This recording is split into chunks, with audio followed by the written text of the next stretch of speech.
Começar. Bom dia a todos.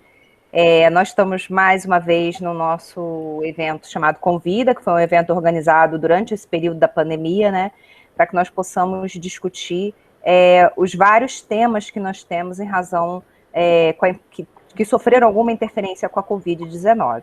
Hoje o nosso tema é o contrato social e a Covid-19, né? Nós temos como palestrante nosso professor Bessa, que é nosso professor da casa, e o professor Tiago Zapater, que é professor com doutorado pela USP, né?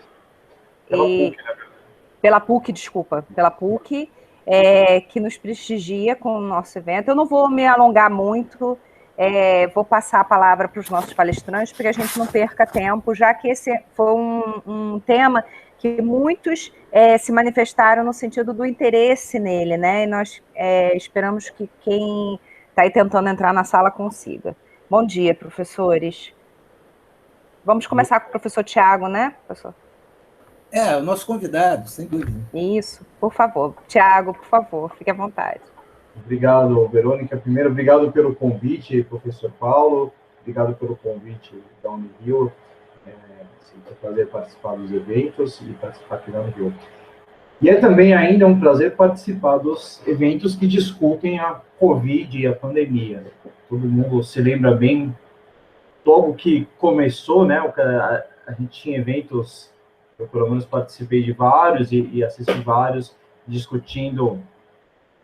Já do começo se discutia qual seria o novo normal, qual seria a pós-pandemia, e eu acho de pronto, a gente mais de um ano depois, se vê, e o que é natural, ainda lidando com as questões que a pandemia da Covid suscita, nos vários ramos. Suscita problemas para o direito, porque afeta liberdades individuais, que é o que a gente vai discutir hoje. Suscita problemas para a ciência, que precisa lidar com novas questões, novos conhecimentos, gerenciamento de descobertas científicas, gera problemas para a política, gera problemas para a economia. Essa série de problemas, né, em seus diversos ramos, que a gente vem discutindo e buscando entender quais são os caminhos. A gente vê, pelo menos é a minha leitura, né, a quantidade de temas que já no ano passado se anunciava como novo normal, a grande dificuldade que existe na observação do presente. Muito difícil para a gente observar o presente e descrever o que está acontecendo. Tanto que um ano atrás já falávamos num pós-pandemia, o novo normal, como vai ser agora, e o fato é que a gente ainda está vivendo aquele presente, a situação, embora tenha se modificado com o avanço da vacinação, a gente continua esperando o dia de amanhã como se tivesse uma chave para desligar, terminou a pandemia, e agora a gente volta à vida normal, aquilo que a gente chama de vida normal. Essas questões perpassam a opinião pública, as nossas reflexões diárias, mas elas estão intrinsecamente ligadas, na minha opinião, ao nosso tema de hoje, contrato social e a pandemia. Ou seja, em que medida existe um tecido social, regras de convivência e como que elas são afetadas. Discussões, e a gente tem visto, né, sobre liberdade de não usar máscara. Veja, ninguém nunca suscitou uma liberdade de não lavar a mão depois de ir no banheiro. Eu, pelo menos, nunca vi algo nesse sentido. Mas o uso de máscara, embora assim, uma base, claro que com os efeitos muito diferentes, mas a gente está falando de uma base mais ou menos normativa de uma questão sanitária de proteção dos outros. Mas o nível de interferência nos direitos começa a suscitar discussões se eu estou falando de uma restrição de liberdades individuais, se ela está justificada. Eu acho que é interessante aqui a gente pensar, Paulo, pessoal, assim, eu vou até pedir a licença para fazer. O professor Paulo me conhece, eu tenho um certo gosto por alguns esforços históricos, ainda que mais gerais. A gente não deve se surpreender com a ideia de um contrato social mais ou menos disposto em um ordenamento jurídico. São duas questões. Existe um lado, aquilo que está no ordenamento jurídico, Constituição Federal, direitos individuais, e como que a gente interpreta esses direitos, e as restrições desses direitos numa situação de pandemia também, mas não só de pandemia, tem situações de necessidades coletivas em geral, guerras, esforços coletivos. Veja, se a gente pegar a nossa própria Constituição Federal, além do direito à vida e à saúde estarem como, talvez, bens que superam, né, os outros numa escala de meio fim, uma análise de proporcionalidade das medidas para a proteção, não é uma Constituição livre de intervenções em direitos individuais. Eu tenho, entre outras coisas, alistamento eleitoral e alistamento militar são obrigatórios, porque se pensa que é um esforço coletivo. Existe toda uma série de deveres, caso se queiram, que a gente pensa em termos de solidariedade. Quando a gente olha, e aqui está bem na área minha e do professor Paulo, o artigo 225 da Constituição Federal, que trata da proteção do meio ambiente, eu sempre chamo a atenção dos alunos, porque chama a minha atenção, o disposto lá que diz que o meio ambiente é direito de todos, mas que se impõe ao poder público e à coletividade o dever de proteger e preservar para as futuras gerações. O que eu tenho, portanto, ali, como em outros âmbitos da Constituição, que tratam de direitos coletivos, difusos, não é simplesmente uma obrigação do poder público em relação aos particulares, mas uma obrigação de todos de construir. São bens que não têm como serem protegidos só individualmente. E aqui eu acho que a gente pode começar a entrar na ideia de um contrato social que está muito por trás. Uma outra maneira da gente perceber isso é no lema da Revolução Francesa, quando se fala em liberdade e igualdade, o terceiro item da solidariedade. Algumas proteções, alguns bens, alguns direitos, alguns valores só são possíveis de construção coletiva. O direito ao meio ambiente é um deles, existem os direitos à saúde, com certeza é um deles. Não é possível individualmente você garantir o direito à saúde, nem o seu, quanto mais o de todos. E uma pandemia deixa isso bastante explícito. O meio ambiente é a mesma coisa, você não consegue individualmente, estou fazendo a minha parte, estou protegendo o meio ambiente, eu tenho aqui o meu pedacinho de meio ambiente protegido, ele está bem cercado, portanto o ecossistema está equilibrado. Isso é impossível. De maneira muito similar, não é possível você dizer, eu não tenho medo de uma pandemia, eu tenho, sei lá, um histórico de atleta ou coisa do tipo, não vou tomar medidas de proteção e o problema, o risco é meu. Isso não faz sentido, ele demanda essa proteção coletiva. E eu acho aqui, né, eu disse que faria um esforço histórico breve, também para a gente pensar a ideia de que existe uma formatação da organização social, ela não só não é nova, ela meio que está na história inteira. O que talvez seja novo é a gente pensar isso na forma de um contrato, e que, por premissa, tem uma negociação entre partes iguais. Mas isso remonta já a um dos aspectos que, para mim, pelo menos, sempre na passagem da Idade Média para a Idade Moderna, a gente pegar a maior parte do pensamento da Idade Média, da Antiguidade, a organização social não era pensada em termos de contrato, ela era pensada em termos de ordem, uma ordem metafísica. Existia, se pegar o pensamento São Tomás de Aquino, de Aristóteles a São Tomás de Aquino, que marca o que a gente chama de pensamento da Antiguidade, a organização social é definida por uma ordem metafísica.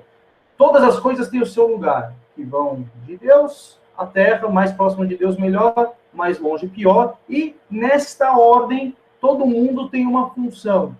A partir dessa noção de ordem metafísica, a sociedade medieval se organiza com muita facilidade em classes, 3 classes. Existem aqueles que fazem guerra, existem os camponeses que plantam, existem aqueles que rezam pela alma dos outros.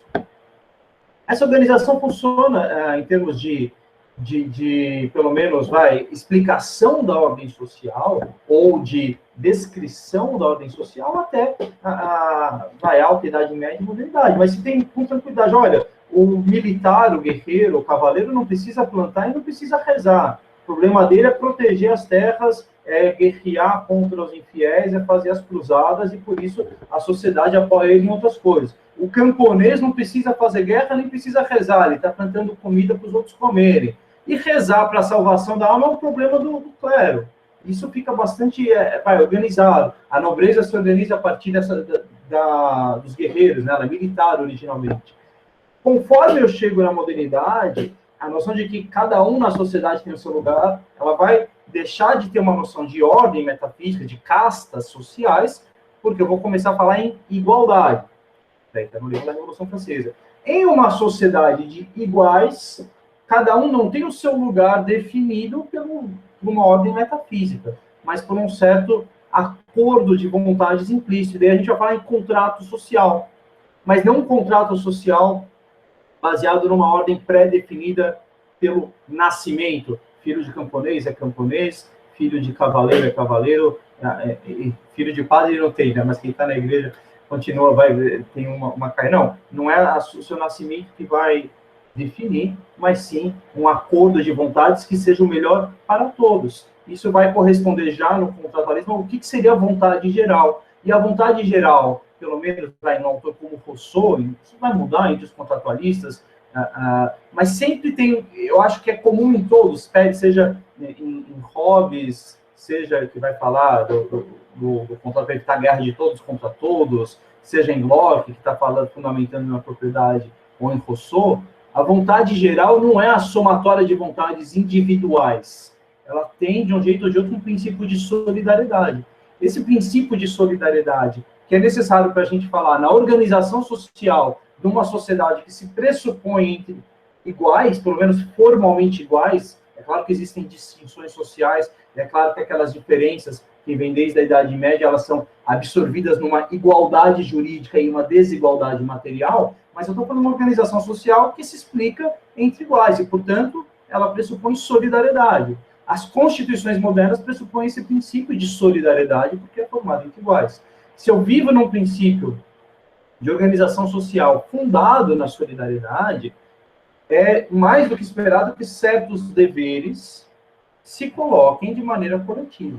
E acho que para qualquer um que pesquisou um pouco sobre, conhece um pouco sobre o tema, não precisa nem pesquisar, basta, eu acho, pensar um pouco sobre o tema, causa perplexidade que alguém possa defender um direito de ter condutas contrárias a esses pactos sociais com base na liberdade individual. A liberdade individual, nem quando ela foi fundada, né, nos primórdios do liberalismo no século XVII, ela é pensada como uma liberdade total, e que se opõe, inclusive, ao bem-estar coletivo. Um exemplo que pode tangenciar o absurdo, mas ele existiu, quando os Estados Unidos fundam, né, eles ficam independentes da Inglaterra, fundam uma sociedade escravista, mas que se diz liberal, eles têm obrigações como, por exemplo, olha, os senhores de escravos, eles são livres, mas são proibidos de libertar os escravos, são proibidos de ensinar escravos a escrever, são proibidos de receber escravos fugidos de outro lugar. Eu sei que isso é um absurdo, mas é um exemplo histórico, mas que mostra como, mesmo num contexto de um liberalismo fundacional, né, inicial, que é contraditório porque é uma sociedade escravista, ele pressupõe regras de convívio, de uma solidariedade entre aqueles senhores de escravos. Coisa horrorosa, mas o que se está pressupondo é, olha, qualquer organização social, mesmo fundada numa noção absurda de liberdade, que é a liberdade para ter escravos, cria obrigações de um em relação ao outro. E essas obrigações, a gente está falando de escravismo, mas elas vão aparecer em relação a guerras, que vão justificar, inclusive, alistamento forçado de pessoas. Você vai ter isso até começo do século XX, você vai ter países que levam o dever militar tão a fundo, né, ou tão a sério, que vão manter práticas antigas de alistamento obrigatório, seja de presos, seja de pobres, né, o pobre vai ser o novo escravo do século XIX, século XX, ou seja, de outras pessoas. Você vai ter uma série de obrigações. E as obrigações sanitárias. Você tem, desde o histórico das grandes pestes na Europa, e até a gripe espanhola, e claro, hoje com a Covid-19, esses momentos em que essas obrigações são explicitadas. Elas são pouco discutidas quando não acontecem, né? A gente costuma dizer na faculdade de Direito que o único caso, não há pena de morte no Brasil, exceto em casos de guerra. É um exemplo que não precisa ser muito discutido, porque a gente nunca está em guerra e realmente tem que discutir uma pena de morte. Mas se acontecer, provavelmente seria questionado. A gente tem uma série de obrigações sanitárias que vão desde uma vacina para a febre amarela, caso você queira viajar, ou mesmo obrigações de quarentena, alguém que chega doente de outro país, que não são novas, né, em relação à Covid. elas sempre existiram, elas só ficam mais explícitas e mais discutidas nesses momentos de pandemia. Quando a gente discute, acho que aqui, né, por isso eu fiz essa retrospectiva, se quiserem, histórica ou filosófica, da noção de contrato social, é justamente porque, para além da questão da legalidade dessas intervenções no que se chama liberdades individuais, existe uma discussão importante sobre legitimidade. Quando eu pergunto, poderia qualquer intervenção? Não, a Constituição trabalha com mecanismos de proporcionalidade que vão indicar a maneira de se lidar com esses embates, né? Mas por trás, né, o que legitima essas medidas é um princípio de solidariedade social que hoje é fundamentado numa noção de contrato, né? Não é uma obrigação, como a gente dizia antes, por lugar na ordem metafísica do mundo. Uma obrigação entre livres e que gera essas intervenções ou limitações à liberdade individual. E que assim, para mim, pelo menos, é muito claro, quer a gente fale na obrigação de usar máscaras em lugares públicos, quer se fale na vacinação obrigatória. E eu acho interessante e bom, né? O Brasil, no plano do discurso, a gente tem os problemas, como todo mundo tem, de disseminação de informação falsa, gente falando que vacina não funciona, mas a nossa campanha, nosso histórico de vacinação, ele é tão forte que você não está tendo um problema de não adesão às vacinas, em comparação, por exemplo, com os Estados Unidos. No Brasil, mesmo o negacionista que não gosta da vacina e é contra, vai e toma. Até o Rodrigo Constantino lá fala contra, não tomou vacina. O Flávio Bolsonaro tomou vacina e colocou foto. Tem uma série de conhecidos que cansaram de dizer que jamais tomariam vacina, gente da terra do chip implantado mesmo, mas que tomou vacina. Não tem erro. Nisso a hipocrisia do brasileiro ela ajuda bastante. Já que está todo mundo tomando, tem que tomar, eu vou tomar. Vou reclamar, falar que não funciona, não, mas se toma. A gente tem, em relação à vacinação, eu acho que vem dessas campanhas, e talvez reforce o argumento do contrato social, né? As pessoas não estão tomando vacina por uma questão jurídica, até porque a gente não tem sanções definidas. Existe um receio de não poder viajar, existe o receio de que se crie um passaporte da vacina para entrar nos lugares, como acontece em outros países. Mas você não tem isso no Brasil, ainda assim, você tem uma adesão grande à vacina. E sempre teve, né? Nas últimas décadas, antes da Covid, você tem uma adesão ao programa de vacinação, e que se explica em bastante medida por essa noção de contrato social, uma organização da sociedade que, caso se queira, eu não digo que ela é pré-jurídica como um direito natural, não acho que seja isso. Eu acho que ela só tem um sentido social inevitável, de construção histórica. A organização da sociedade, desde sempre, é feita com base na pré-noção de que existe uma organização que vai se refletir na organização jurídica. Daí seja por classes sociais, seja hoje uma noção contratualista. Né? Eu acho que isso que vai embasar. Paulo, eu estou aqui com receio de estar conduzindo e falando muito. Eu estou acostumado lá no observatório. Não, tranquilo, Thiago. Tranquilo. Bom, em primeiro lugar, eu quero agradecer aí ao nosso centro, essa organização desses debates do Convida, né? E fico assim bem satisfeito de ser chamado aí pelo pessoal do nosso centro. Agradecer ao meu estimadíssimo amigo Tiago Zapata, que é um professor de filosofia do direito e de direito ambiental, e que são áreas muito, muito importantes de uma faculdade muito prestigiada, que é a PUC de São Paulo, uma faculdade com excelente prestígio, e ele está aqui ajudando a gente. Também fico satisfeito que a gente resolveu aqueles problemas administrativos internéticos e os alunos estão chegando aí e tal, então isso é importante. Eu, quando fui perguntado pela professora Verônica sobre um tema para esse Convida, eu tive essa ideia desse contrato social e Covid, porque eu acho que essa hoje é uma questão, no meu modo de ver, muito importante por vários aspectos, principalmente para quem está dentro de um curso de direito, não é? Porque eu acho que a gente tem dois elementos aí que eles são curiosos, porque se a gente pegar no começo do século XX, primeira metade do século XX, as ideologias autoritárias, elas tinham uma ideia de solidarismo social. Então, se a gente pegar, por exemplo, o fascismo, o integralismo, uma própria visão também do comunismo stalinista e tudo mais, a ideia de solidariedade social era muito importante. Então, isso tudo vinha mais ou menos do Hegel, né, lá da filosofia do direito do Hegel, que é uma obra, ao meu modo de ver, fundamental para a leitura, para entender o direito atual, é realmente um livro espetacular. E o Hegel, né, dizia que a liberdade ela se realizava no Estado, né? Então, o Estado era o ponto máximo da liberdade, principalmente o Estado prussiano. Então, ali era o ápice da realização da liberdade. E, na verdade, o autoritarismo agora, no começo do século XXI, ele parte de uma outra característica, porque ele vem a partir de uma ideia chamada libertária, que a gente poderia até confundir com um certo anarquismo, né?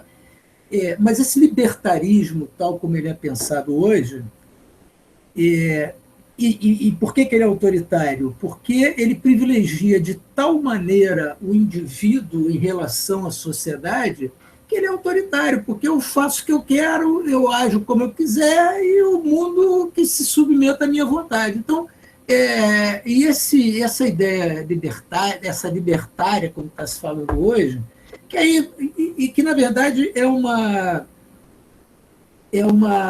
assim, se a gente usar uma linguagem gramsciana, ela é uma ideologia de crise, porque é de um momento em que você não tem muito claro quais são os caminhos, então você, ao mesmo tempo que você fala em liberdade, você fala em arma, você fala em uma visão distorcida da religião, não é? Isso é uma crise de uma sociedade que não consegue ver onde sair. Mas se a gente voltar lá atrás, no direito romano, que é tido como um direito tradicionalmente individualista, mesmo esse direito individualista romano, ele tinha uma máxima, né, um aforisma que foi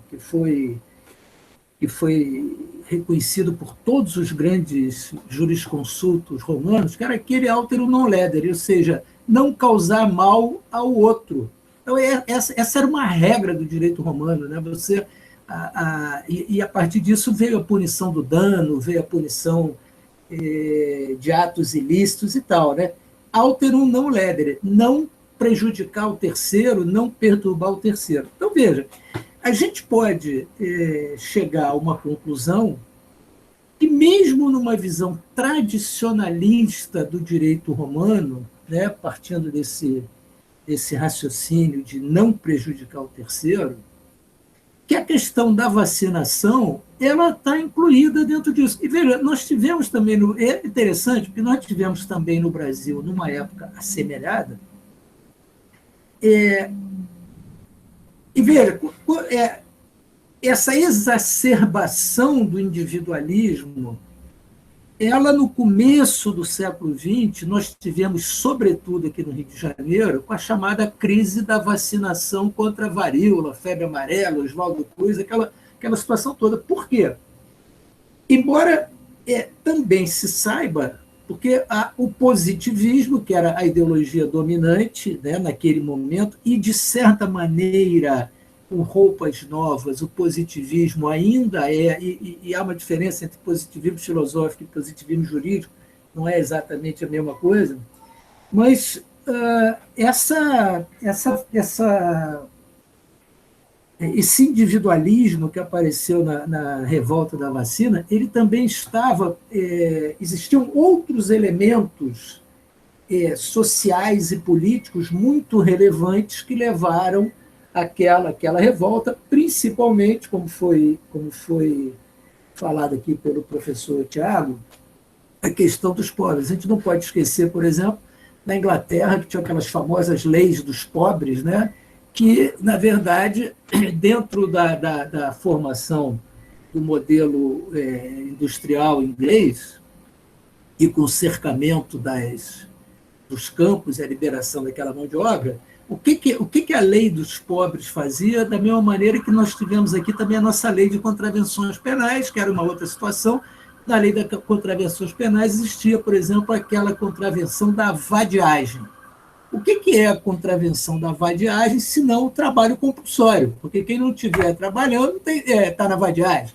E a lei dos pobres, da Inglaterra, as leis dos pobres, elas eram isso, né? Elas estabeleciam um trabalho compulsório dentro de um regime, vamos dizer, que era um regime de liberdade, entre aspas.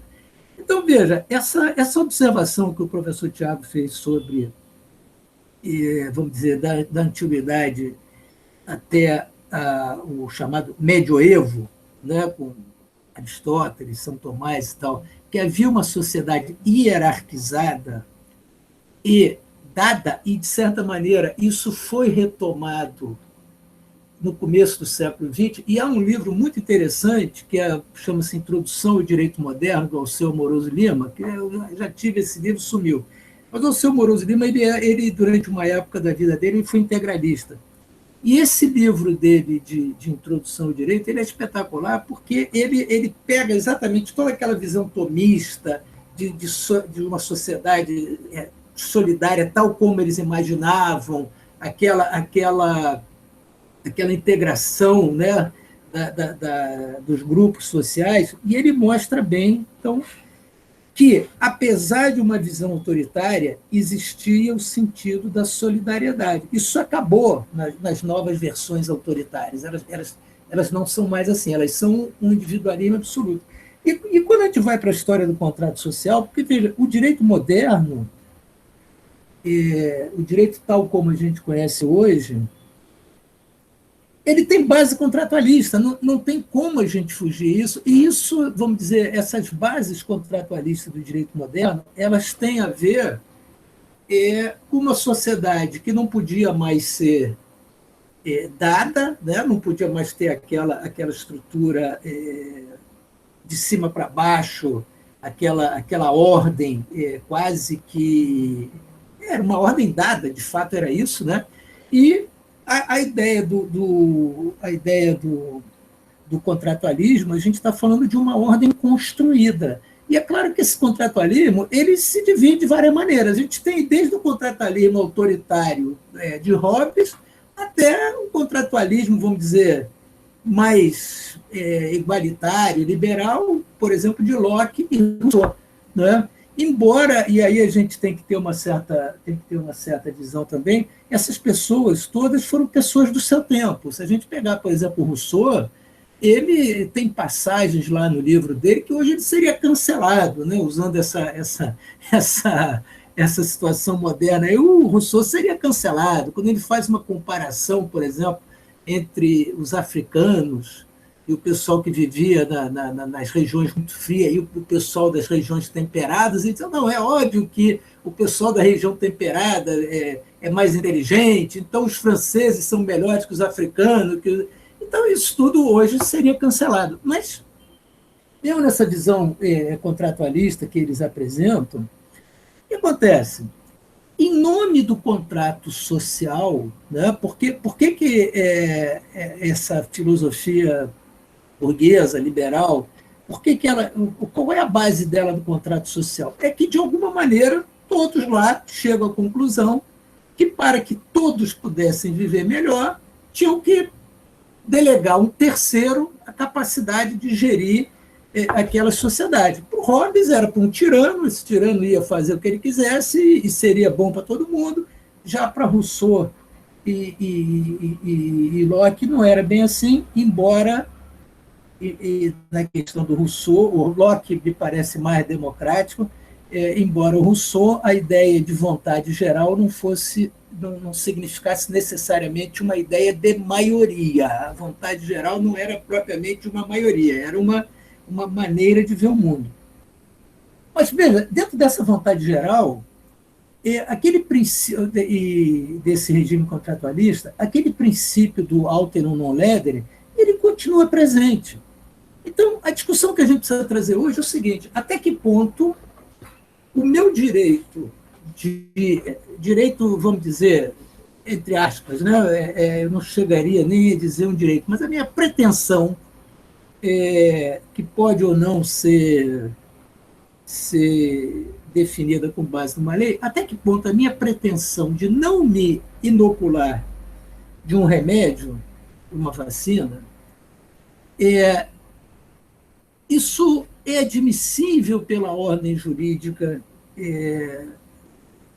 racional, porque eu posso admitir que a mim é dado o direito de pegar uma doença, ficar doente voluntariamente. Eu posso chegar a esse raciocínio, embora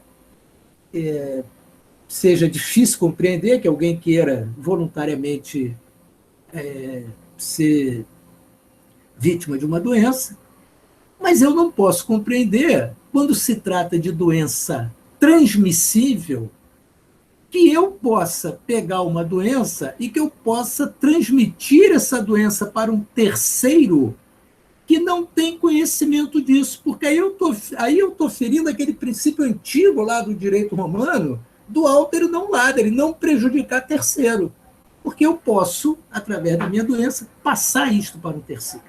Então, veja, eu acho que isso aí viola o contrato social, porque a ideia do contrato social, e aí a gente não teve grande mudança, né? Aquilo, nihil novit sub solo, né? Não tem nada novo sob o céu, já desde lá da Antiguidade Romana, há uma limitação do direito ao prejuízo de terceiro. E veja, e aí o professor Tiago trouxe com muita felicidade, se a gente pegar, por exemplo, a Revolução Francesa, que é tida aí como o grande marco da Revolução Liberal, a própria Revolução Francesa, lá na Declaração dos Direitos do Homem e do Cidadão, esses direitos do homem e do cidadão, quem lê aquilo com cuidado, vai ver o seguinte: na forma da lei. Ou seja, já na própria Revolução Francesa, ano 1789, o movimento revolucionário, ele diz o seguinte: olha, tudo bem, você tem a liberdade total que você quiser na forma da lei, ou seja, eu, Estado, eu posso, num determinado momento, limitar esse teu direito. Né? Então, me parece que... E outra coisa também curiosa que a gente observa é o seguinte: todos são contra, ou uma parcela importante é contra a vacina obrigatória. Dentro do Brasil. Se você quer ir, por exemplo, fazer um passeio turístico na Costa Rica, você não entra lá se não tiver vacinado contra a febre amarela. Você vai chegar lá na porta e vai dizer: cadê o certificado de vacina? Não tem, por favor, só volte. Né? Então, na realidade, o que me parece é que toda essa discussão é uma discussão para causar uma ruptura no nosso tecido social. E foi também colocada uma questão muito interessante pelo professor Tiago, que é o seguinte: a sociedade brasileira, ou certo ou errado, ela tem costume de vacinação. Todos nós aqui tomamos alguma vacina um dia para entrar na escola, para isso e aqui. Eu me lembro, quando eu era criança, era comum nas escolas alunos que andavam com aparelhos ortopédicos, que tinham problemas em pernas, etc., devido à poliomielite. Isso era comum. Isso acabou. Isso acabou. E aí nós temos um paradoxo da vacina. Qual é o paradoxo da vacina? Como a vacina funciona, as pessoas acham que a doença não existe mais. Então, veja, quer dizer, como nós, na verdade, todo esse movimento que a gente tem visto é um movimento de retorno ao passado, esse movimento de retorno ao passado, ele necessariamente precisa combater a ciência. Por quê? Porque o conhecimento científico, de alguma maneira, ele colocou em xeque a antiga ordem, essa de cima para baixo. Ele colocou em xeque a ordem dada. Então, se eu não coloco em xeque a ciência, eu não tenho como colocar, eu não tenho como sustentar a existência de uma ordem dada. E veja, e aí é uma outra questão, que é o seguinte, existe lado certo e lado errado em ciência? Não, porque se a gente pegar a física de Einstein, por exemplo, ela nega, vamos dizer assim, ela nega a física antiga. Isso não quer dizer que a física newtoniana fosse errada. Quer dizer o seguinte, o conhecimento avançou. Eu não posso colocar em contestação uma contra a outra. Então, debates científicos, no sentido como estão sendo feitos na CPI, por exemplo, traz uma pessoa a favor da cloroquina, traz uma pessoa contra a cloroquina, isso não faz sentido. Porque os consensos científicos vão se formando e ninguém nunca disse que a ciência é infalível, isso é o contrário. A ciência não é dogmática, o que é dogmático é a religião. Porque são dois campos diferentes de conhecimento, são duas verdades diferentes que não se misturam. Quem, por exemplo, lê as encíclicas papais, por exemplo, sobre ciência e fé, tem isso muito claro. O Papa ele não entra nessa discussão. Ele diz que, olha, são dois campos diferentes de conhecimento. Eu não vou misturar. Então, assim, esse ponto, quer dizer, essa discussão, e eu acho até que talvez quem esteja suscitando essa discussão não tenha nem capacidade de perceber o porquê disso, mas, na verdade, toda essa discussão é uma discussão de colocar em xeque a ordem dada. Né? Quando você questiona a ciência, você está questionando quem coloca em xeque uma ordem dada. E hoje, essa ideia da ordem dada, ela é fundamental, porque aí você sai da dinâmica social, você fica numa estática social e tudo tem que ficar do jeito que sempre foi. E aí tem um outro problema, porque o próprio Burke, que era, vamos dizer assim, o líder do conservadorismo, ele nunca disse nada disso. O conservador, ele entende que a sociedade avança, apenas que ela tem que avançar de uma maneira, vamos dizer assim, orgânica. E aí uma outra questão que hoje está muito errada no Brasil é dizer assim, porque nós, os conservadores... Não, isso não é conservadorismo. Isso é uma coisa que está próximo de estados autoritários. Não tem nada a ver com conservadorismo, porque esse conservadorismo do Burke, por exemplo, era um conservadorismo democrático. Quem lê, por exemplo, a discussão dele sobre a Revolução Francesa, o que ele está dizendo? Ele está dizendo, olha, o modelo como se implantou a democracia na Inglaterra é melhor. Ele tem menos custos sociais, ele tem menos mortes, ele tem menos cabeça cortada e tal. É por isso que eu defendo esse modelo. Né? Ele tem lá uma polêmica com Thomas Paine também, que é uma polêmica interessante, mas a discussão dele é esta. Ele diz, olha, ok pela democracia, só que o meu caminho para chegar lá é melhor, a tradição inglesa é melhor.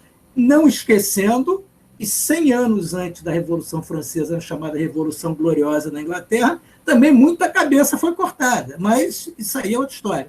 Tá? Então, era isso que eu tinha a dizer aí, agradeço a paciência e boa vontade de todos, devolvo a palavra para a nossa diretora aí do debate, a professora Verônica. Muito obrigado.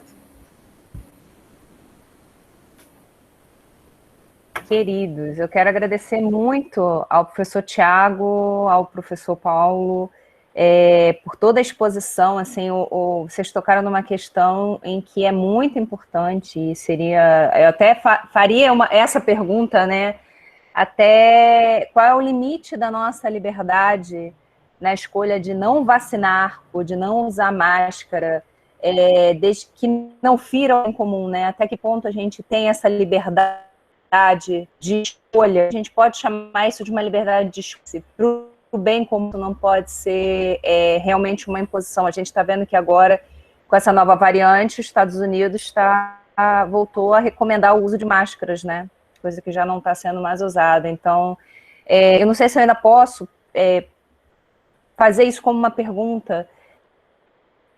Qual é o nosso limite de escolha quando se trata de bem comum? É um limite O Estado, ele pode impor, o Estado, da forma que está sendo colocada, ele pode dizer, ó, se você quiser, não se vacine. O que a gente está vendo aí é o contrário, não é vacine-se para proteger a todos. A gente está vendo não se vacine, você não tem a obrigação. Então, a responsabilidade do Estado, a obrigação do Estado, já que ele seria o zelador, né, do cumprimento e do bem comum, né? Se puderem me responder, por favor. Obrigada. Obrigado. Bom, Verônica, eu vou responder, mas para chegar na resposta, eu queria antes comentar um ponto importante que o Paulo levantou, que é o seguinte, né? O que há por trás de um discurso como um discurso anti-vacina? E depois, qual é o problema desse discurso que está na boca do Estado? São questões relacionadas. Eu vou aqui fazer uma recomendação de um livro que eu acho bacana para compreender a discussão, não sei se dá para ver aqui, chama Contra a História do Liberalismo. O autor é Domenico Lossurdo, ele é um sociólogo italiano. O livro vai mostrar algumas contradições da ideia de liberdade como ela nasce no liberalismo americano e europeu, lá na época, um pouco antes da Revolução Francesa e da Revolução Americana. E para sintetizar uma ideia que está por trás, é o que eu acho que a gente vê voltando agora, como o Paulo falou, é uma confusão que está no nascimento da ideia pública de liberdade, que é a confusão de liberdade com autogoverno. Os pensadores que defendem o liberalismo no século XVII não estão falando em liberdade como a gente pensa hoje.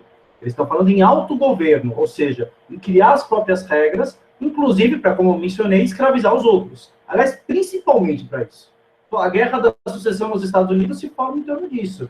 Uns queriam liberdade para escravizar, onde a ideia essencialmente eu sou livre da interferência do rei e da igreja, e aqui mando eu. Assim como eu mando na minha casa, nas minhas terras mando eu. Essa noção eu vejo muito na base do discurso anti-vacina e no discurso do armamento individual, que se apresenta como um direito de se defender, mas, na verdade, tem muito mais um autogoverno de você exercer suas próprias regras. Em termos práticos, tem muito pouco de efeito em autodefesa. Ele tem a ver com este pensamento. E este pensamento de autogoverno, assim como foi importante no século XVII para a construção de um capitalismo que tinha alta capacidade de produção, porque podia ter uma alta capacidade de exploração, volta a ser importante quando eu começo a erodir as conquistas do estado de bem-estar social dos anos 70 e 80. É justamente quando se começa a formar uma opinião pública que caminha para intervenções maiores do Estado para o benefício do bem comum, que parte das forças capitalistas. Eu não gosto de usar a expressão força capitalista, que parece que você está nos anos 80. Mas é isso, é parte do processo produtivo, da elite produtiva que, para manter, né, que se vê ameaçada, precisa desse discurso. Como eu disse, o Rodrigo Constantino e Fábio Bolsonaro se vacinaram. Eu aposto que o Olavo de Carvalho também. O pessoal não fala na defesa contra a vacina para a própria conduta. O que eles estão sustentando é o fundamento de um autogoverno. Quando o Estado adota esse governo, o que a gente está vendo na minha leitura, uma tomada do governo. É uma occupy, né, a palavra dos americanos, é como se um grupo tivesse não sido eleito para representar os outros, mas tomado algo e falado, não interessa mais o bem comum, mas interessa proteger este grupo. Este grupo, portanto, eu vou conceder a capacidade de autogoverno. E nisso vai uma série de elementos do discurso. Mas que a gente vê, seja quando eu falo, né, e aqui eu não tenho intenção de fazer um proselitismo político, mas uma análise filosófica do discurso. Quando o governo brasileiro fala em direito de armamento, não é para todo mundo. Né? Não está defendendo direito de armamento dos traficantes das pessoas. Não, é direito de armamento de um certo grupo específico. Quando fala em direitos trabalhistas limitados, está falando na proteção de um certo grupo. A base disso é um Estado que fala, não vou intervir, mas ele não está simplesmente garantindo liberdades. O que ele está garantindo é autogoverno de certos grupos para, livre da intervenção do Estado, poderem explorar outros grupos. E isso significa que o conceito de bem comum desaparece. ou pelo menos ele fica capturado, ele fica em ameaça, porque o bem comum pressupõe que as medidas do poder público são para todos, não para o cidadão de bem, ou como é que eu chamo um grupo, realmente para todos. E aqui, quando eu tenho o principal responsável por implementar medidas, e aqui eu já falo juridicamente, também em termos políticos, mas juridicamente, a Constituição Federal, ela não muda a cada 4 anos. Ela é a mesma, e ela pressupõe que eu vou ter alterações de governo. Portanto, o bem comum na Constituição Federal é sempre o mesmo.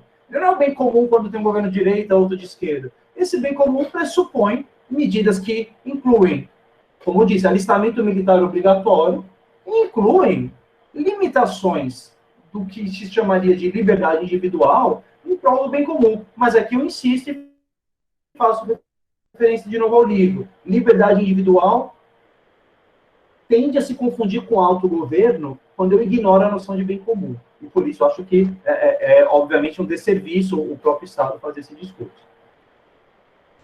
Tiago, veja só, essa coisa que você está falando do individual, ela é bem interessante no seguinte sentido. Se a gente voltar lá no século XVIII, XIX, Napoleão ele inventou o ensino público. Então, o que ele dizia? Ele disse, olha, eu como uma freira e um quadro negro, eu educo esse país todo e eu sei exatamente o que cada professor está dando dentro da sala de aula agora.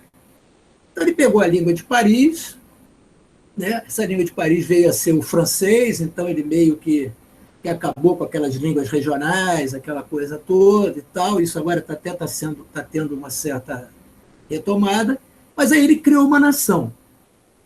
Então, veja, se a gente for para a Argentina e Uruguai, no século XIX, educaram o povo. Lá o Varela é um herói nacional, o cara que fez a educação pública e tal. O Brasil não conseguiu fazer educação pública, né? Ele só agora que ele está começando a fazer educação pública. Hoje, essa educação já é uma educação de massa, mas ainda ela peca muito pela qualidade, sendo que no passado você tinha uma boa educação pública, mas essa educação pública não era de massa, então, na verdade, você tinha excelentes escolas públicas, mas o público atendido era pequeno, e você tem essa contradição. Então, veja, por exemplo, hoje, quando você começa com essa discussão de homeschooling, o que você está fazendo é isso. Eu quero tirar o pessoal da educação pública, eu quero dar a minha educação, porque essa educação pública para essa massa aí não me interessa. Então, o que está acontecendo? Nós estamos num problema que a gente está dando um passo atrás naquilo que se chamou de revoluções burguesas e tal, com toda a crítica que se possa fazer, mas que tinha um sentido de generalidade. E quando você cria o sentido de generalidade, a ideia é o pobre, o preto, o branco, o rico, todos têm direito a ter a mesma educação.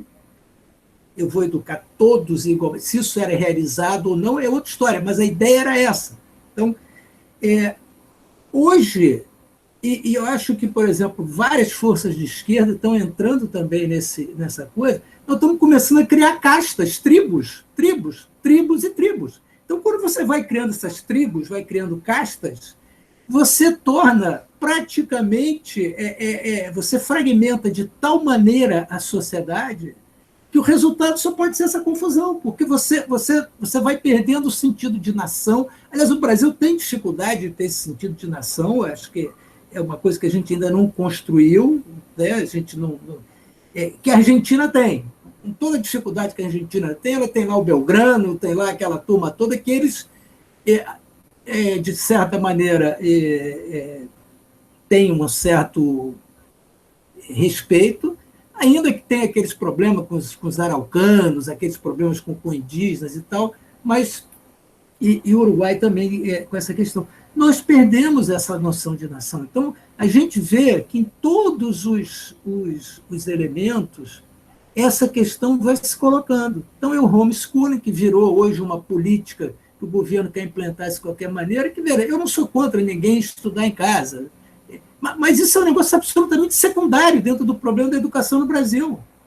é totalmente secundário, isso não tem a menor relevância, né, no contexto da educação do Brasil. Mas essa virou uma discussão. Então, entender isto tudo é entender que essa fragmentação, e acho que o custo que isso vai ter para nós é muito grande. Eu acho que isso é uma coisa que nós vamos demorar muitos anos para reconstruir situações que nós tínhamos que ainda eram muito frágeis. O próprio SUS, que durante muito tempo foi, vamos dizer assim, atacado e tal, o SUS, por exemplo, com todas as dificuldades que ele tem, eu não diminuo isso, mas ele deu uma boa resposta. E aqui no Rio de Janeiro, eu não sei como é em São Paulo, mas no Rio de Janeiro, o governador Leonel Brizola, ele criou uma coisa que eu acho que talvez tenha sido a maior criação do governo dele, que foi o atendimento a acidentes pelo Corpo de Bombeiro. O fato é o seguinte, se você for atropelado na rua, o Corpo de Bombeiro vai te pegar. Ele vai lá e vai te buscar. Por mais que se critique e tal, ele vai chegar lá e vai te buscar. Eu nunca vi ninguém criticar esse serviço. Posso estar totalmente errado. Então, a coisa não é bem da maneira como ela se pinta. A gente tem que ser um pouco mais crítico na análise disso tudo. Tá?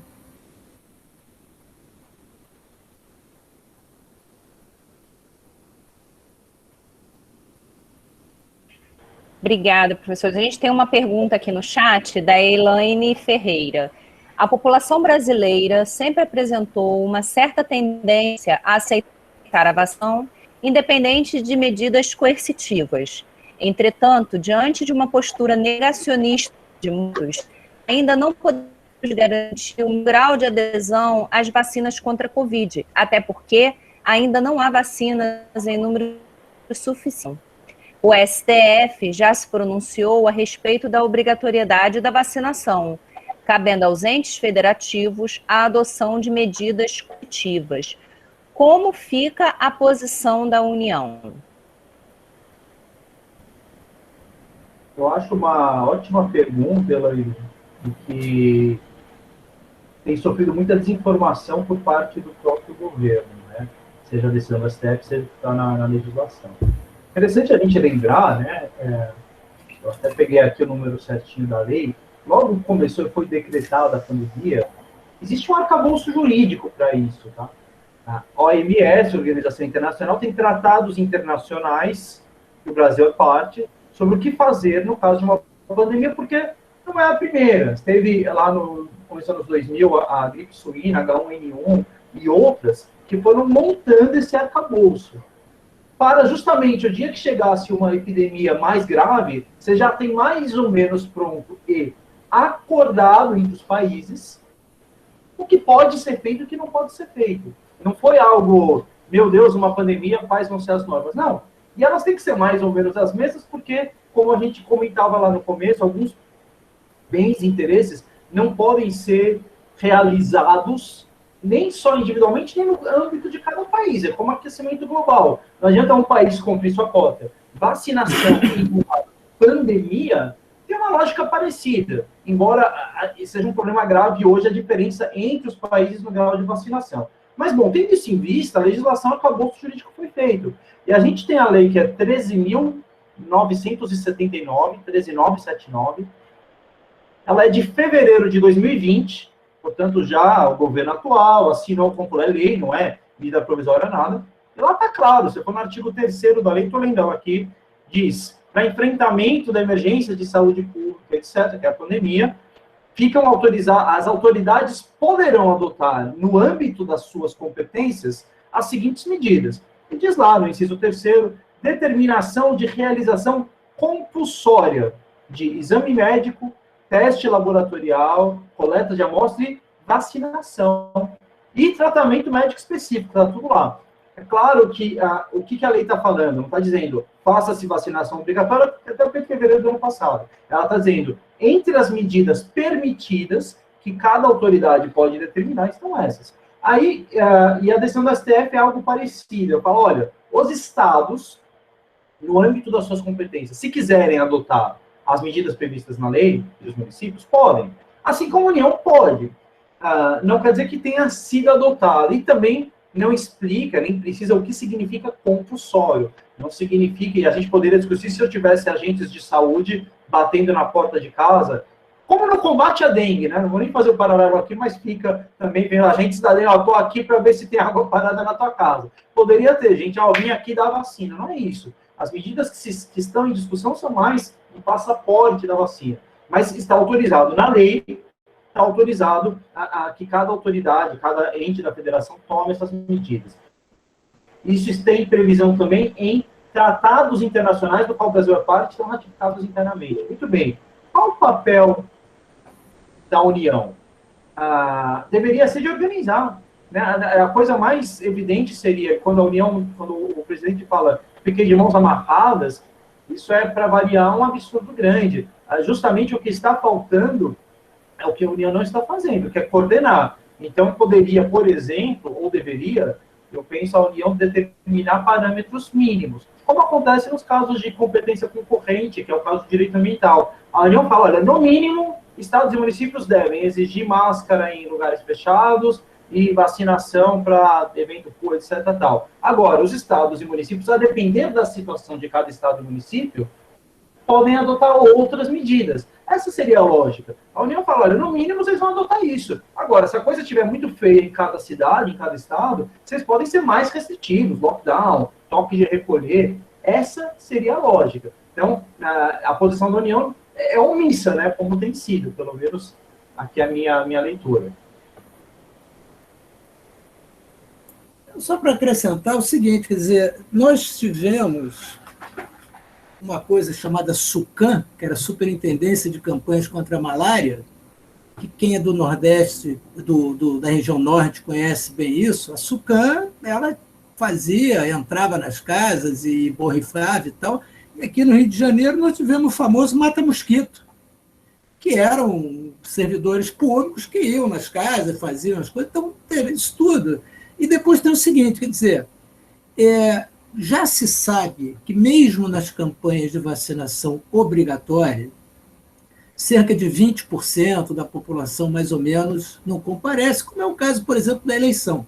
Mas eu acho que para a turma que tem essa visão de vacina, toma se quiser e tal, os Estados Unidos estão dando um exemplo bem interessante, porque hoje já se sabe que do número de mortes que tem ocorrido atualmente nos Estados Unidos em função de Covid-19, 95% dos óbitos ocorrem em pessoas que não tomaram as vacinas.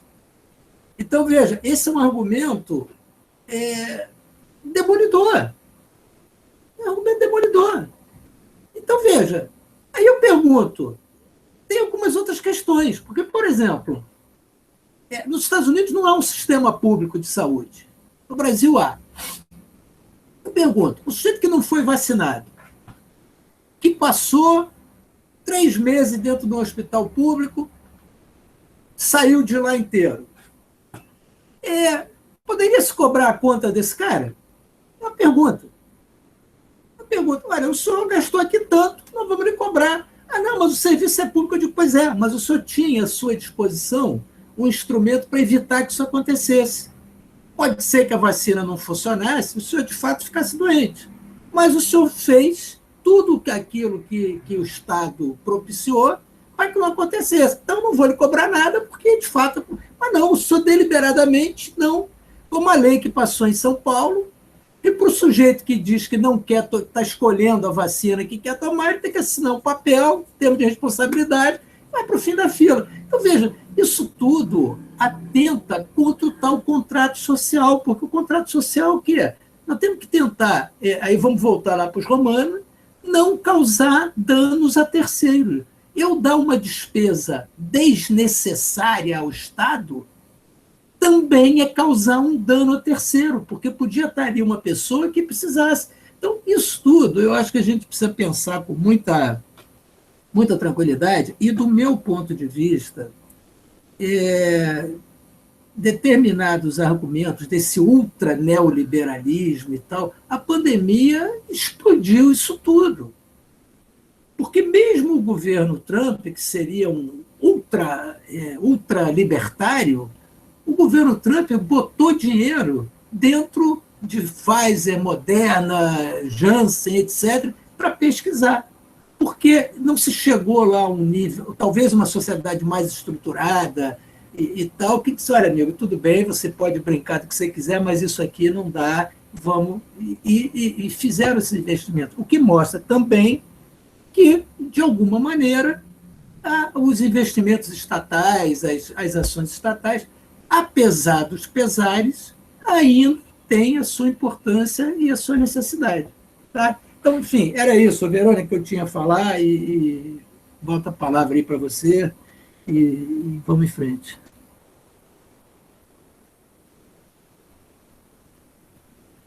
Excelente, professores, excelente. Eu queria ver se alguém tem a fazer, mas alguma... Eu disponibilizei o chat, é isso, para repassar, mas se alguém quiser fazer alguma pergunta... Não? Então, professores, eu quero agradecer... Verônica, eu posso fazer um comentário antes? A palestra, vocês. Lógico, lógico, por favor.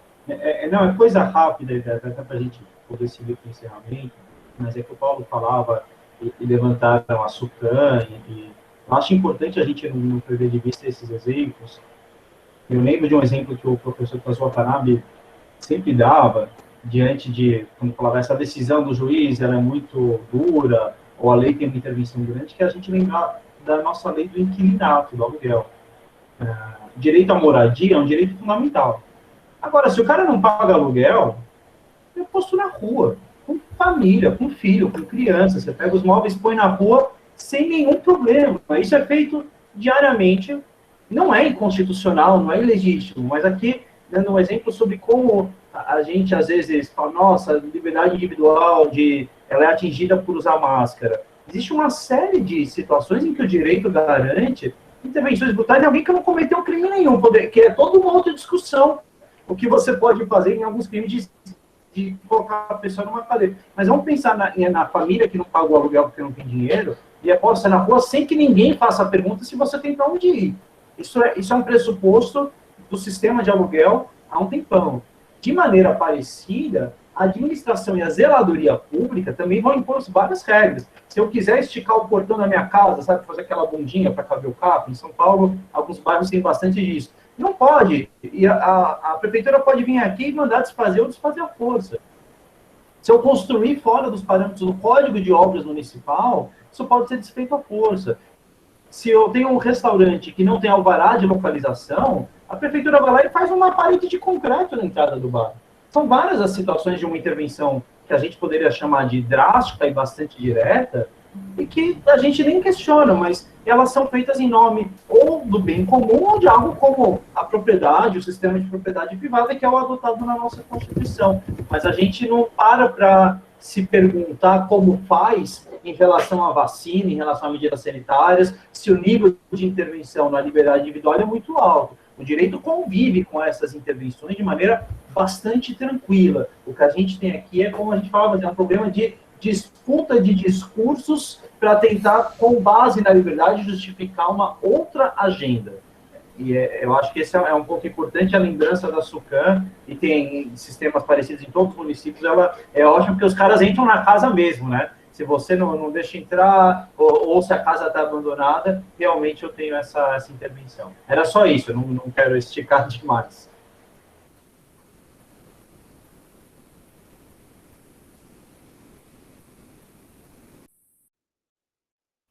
Professor Paulo, o senhor quer falar mais alguma coisa?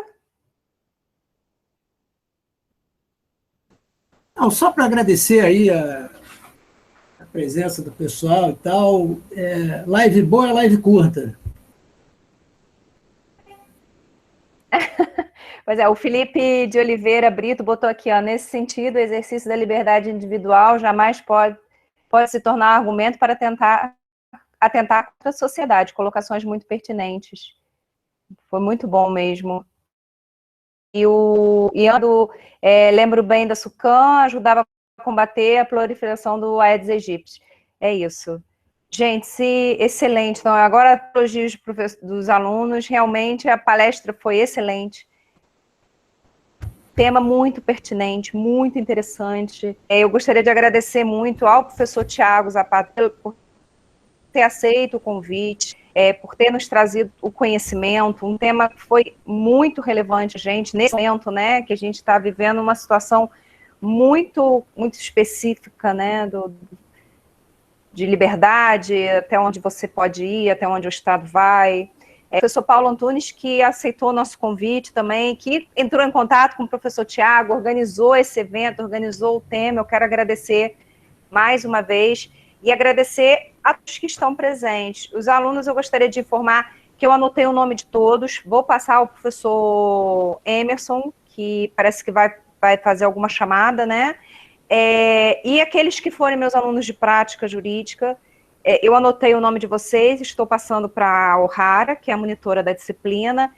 Vocês podem fazer a atividade e aqueles que estiveram presentes são considerados para a pontuação do evento. Tá bom? Gente, vou encerrar o evento agora, vou parar a gravação. Quero mais uma vez agradecer a todos. Espero que possamos nos encontrar em breve. Cuide-se, não deixem de usar máscara, vacine-se, não, como o professor Paulo falou, não escolham a vacina. O importante é você estar vacinado, estar imunizado. Imagina esse percentual de 95% das pessoas que morreram porque não se vacinaram. Isso é um percentual muito alto e mostra que realmente a vacina tem eficácia. Tá? Então, protejam-se e espero encontrá-los em breve. Tá? Muito obrigada, gente. Muito obrigada e um bom dia a todos. Pessoal, vou encerrar a gravação. Até a próxima, hein? Tchau, tchau. Tchau.